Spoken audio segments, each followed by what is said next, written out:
If you don't mind my asking, how old are you? You guess. 25. Not quite. 96. But I fell down. The next thing was I was in hospital. The fire brigade brought me out. They pick some people up because they can't get an ambulance. They're very good.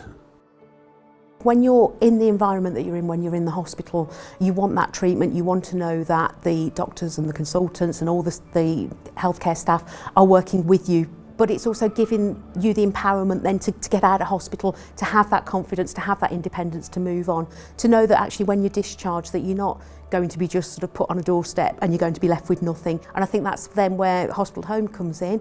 You know, we're checking, have you got carers? Do you feel okay at home? Is there anything else that you need? Because we can help put those things in place or ask the questions as to whether there are any additional needs that could be met. I didn't know anything about this fire service doing this. It sounds to me like an awfully good idea because the ambulances are stretched. The call's placed to our fire service control room on a dedicated line identified as the hospital that's calling. They go through a set criteria just to make sure that the service is suitable for the individual, and then as soon as they're satisfied they mobilise the next available team. One of the nurses came along later on and said, you can go home now and you'll be taken home by the fire service. And that caught me out a bit first of all, because I didn't know whether she really meant that or not. He came in a car. There was two people with him. They'd already got him in a wheelchair and were wheeling him across the car park. And they offered to bring him all the way up and set things up here. They were very nice people.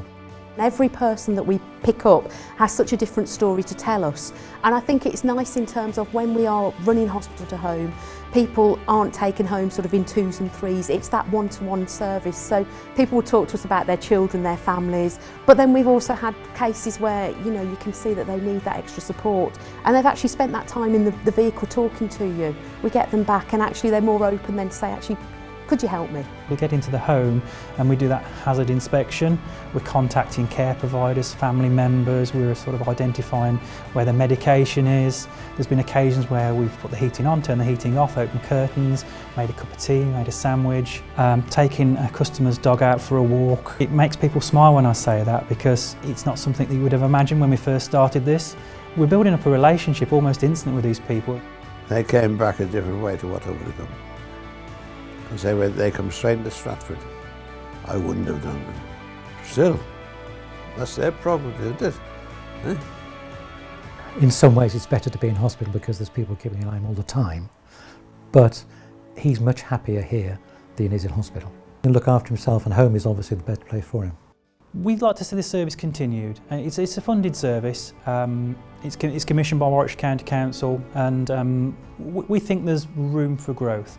I think we've got a lot of skills and potential to expand in terms of whether or not we can go out to other wards and maybe some longer term people who've maybe been in for a month or two. If you can't get patients home, you can't get patients in, and that's on a routine basis. It's well documented that if you have a crowded A&E that the mortality of patients rise, and that's because you can't get patients to the right place. The fire service taking them home within an hour is the absolute ideal really for us to be able to be working with them. It's far better being home than in hospital. Better any time, that is.